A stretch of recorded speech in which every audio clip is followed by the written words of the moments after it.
So, you're trying to become a dean of students, right? Well, if you are, there is one question you are almost guaranteed to face. It's a real test of your judgment, your philosophy, and yeah, your ability to handle the pressure.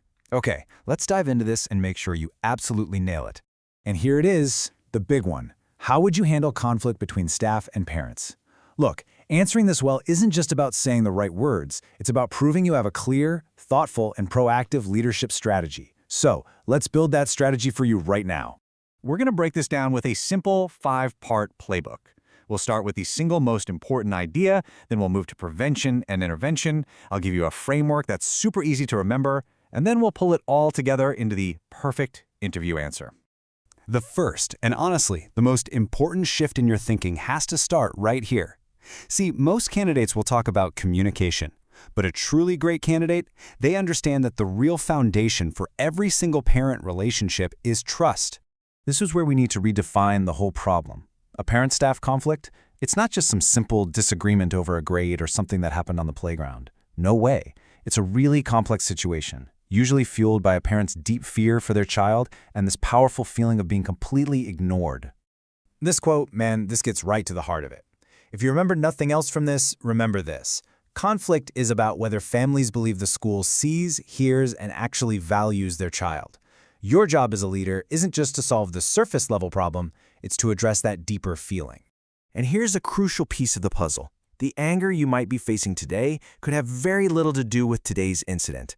Seriously, a parent might walk into your office carrying all the baggage of a bad experience from a different school or a different teacher, or maybe even from their own time as a student. A great leader gets that. History matters. Okay, so if the real problem is a breakdown in trust, how do we build it? Well, the first phase is all about proactive prevention. Because, the best way to handle a conflict is to stop it from ever even starting.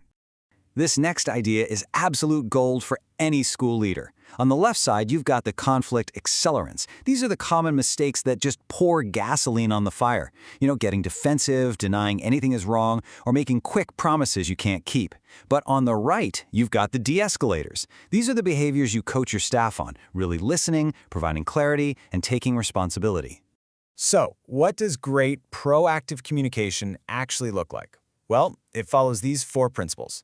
It's got to be smart, clear, consistent, and concise. And this is a big one. You can never assume families already know all the school jargon or the daily routines. You have to break it down and make it simple. Now this is absolutely critical for your interview answer. Your job as dean isn't to be the hero who swoops in and fixes every little problem. No. Your job is to be the coach who empowers your teachers to build those strong relationships themselves. You support them, you guide them, and you only step in when things really escalate. But let's be real, right? Some conflicts are going to escalate. Prevention isn't a magic wand. And that brings us to phase 2, skilled intervention. This is your playbook for when a problem has already landed on your desk. When you have to step in, you don't just wing it. You follow a clear process. First, you put on your investigator hat and get the full story from everyone. Second, you're like an architect. You intentionally structure the meeting for success. Third, you're the referee. You keep the conversation professional. You stop any personal attacks. And finally, you always end with a concrete plan and you follow up. Now here's an idea that will really make your answer stand out because it shows you've been in the trenches. You have to acknowledge that not every single conflict can be neatly resolved. There's a small percentage of cases, I call them the 1%, that are less about resolution and more about long-term management. And for that tricky 1%, your whole strategy has to shift. It becomes about setting firm, professional boundaries. You document every single interaction. You set clear guardrails for how and when you'll communicate. You keep your written replies short and just stick to the facts, no emotion. And you know when to ask for help from the district or even legal counsel. You don't have to carry that weight alone. Phew, okay, I know that was a lot of information. So how in the world are you going to remember all of this when you're sitting in that interview chair, heart pounding? Well, let's look at a simple, memorable framework to structure your answer perfectly. It all comes back to one word, TRUST. For T, you teach staff to be the first line of communication. For R, you respond by listening and with realism, not with defensiveness.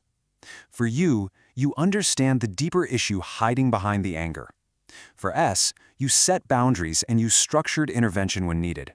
And finally, For the last T, you tie everything back to a workable solution that's centered on the child. This is your mental checklist.